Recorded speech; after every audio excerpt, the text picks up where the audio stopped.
Hello guys കുറച്ച് മത്തി കിട്ടിയിട്ടുണ്ടായിരുന്നു കേട്ടോ. അപ്പോൾ ഞാൻ വിചാരിച്ചു നമ്മുടെ വൈറൽ ഫിഷ് ഫ്രൈ ഒന്ന് ട്രൈ ചെയ്ത് നോക്കിയാലോ എന്ന്. ട്രെൻഡ് തുടങ്ങിയിട്ട് കുറേ ആയെങ്കിലും ഏറ്റവും ലാസ്റ്റ് ട്രൈ ചെയ്യുന്നത് ചിലപ്പോൾ ഞാനായിരിക്കും കേട്ടോ. ഇതിന് വേണ്ടിയിട്ട് കുറച്ച് വെളുത്തുള്ളിയും ചെറിയുള്ളിയും പിന്നെ 2 തണ്ട് കറിവേപ്പിലയും കുറച്ച് പുളി എടുത്ത് വെള്ളത്തിലിട്ട് വെച്ചിട്ടുണ്ടായിരുന്നു കേട്ടോ. അതും കൂടിയാണ് വേണ്ടത്. വെളുത്തുള്ളിയും ചെറിയുള്ളിയും കൂടി ഞാനൊന്ന് ചതച്ചെടുക്കുന്നുണ്ട്.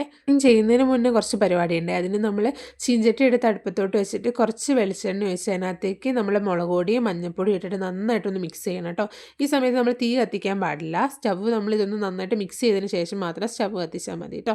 നന്നായി മിക്സ് ചെയ്ത ശേഷം സ്റ്റവ് കത്തിച്ച് കൊടുക്കുക കേട്ടോ. എന്നിട്ട് മസാലയൊക്കെ ഒന്ന് ചൂടായി വരുമ്പോഴത്തേക്കും നമുക്ക് അതിനകത്തേക്ക് വെളുത്തുള്ളിയും ചെറിയുള്ളിയും നമ്മുടെ കറിവേപ്പിലയും ഇട്ടിട്ട് നന്നായിട്ടൊന്ന് മിക്സ് ചെയ്തെടുക്കണേ. ആവശ്യത്തിനായിട്ടുള്ള ഉപ്പും കൂടി ഇതിൻ്റെ കൂടെ ഇട്ട് കൊടുക്കുക കേട്ടോ. എന്നിട്ട് നന്നായിട്ടൊന്ന് മൂപ്പിച്ചതിന് ശേഷം ഇവിടെ പുളിവെള്ളം ഒഴിച്ച് കൊടുക്കുക കേട്ടോ. ഞാനൊരു കുഞ്ഞ് നാരങ്ങേൻ്റെ വലുപ്പത്തിൽ ഇച്ചിരി പുളി എടുത്ത് വെള്ളത്തിലിട്ട് വെച്ചിട്ടുണ്ടായിരുന്നേ. അതൊന്ന് നന്നായിട്ട് കലക്കിയിട്ട് ആ വെള്ളം കൂടി ഒന്ന് ഒഴിച്ച് കൊടുക്കുക കേട്ടോ. എന്നിട്ട് നന്നായിട്ടൊന്ന് മിക്സ് ചെയ്ത് എണ്ണ തെളിയുന്ന വരെ ഒന്ന് വെയിറ്റ് ചെയ്യണേ. എന്നിട്ട് നമ്മൾ മത്തി അതിനകത്തേക്ക് ഇട്ട് കൊടുക്കുക കേട്ടോ. ഈ മസാല കിടന്നിട്ടാട്ടോ ഇത് വെവേണ്ടത്. അപ്പോൾ നമ്മൾ ഉള്ളിലോട്ടൊക്കെ നല്ല മസാല പിടിച്ചിട്ട് നല്ല അടിപൊളി ടേസ്റ്റ് ആയിരിക്കും കേട്ടോ.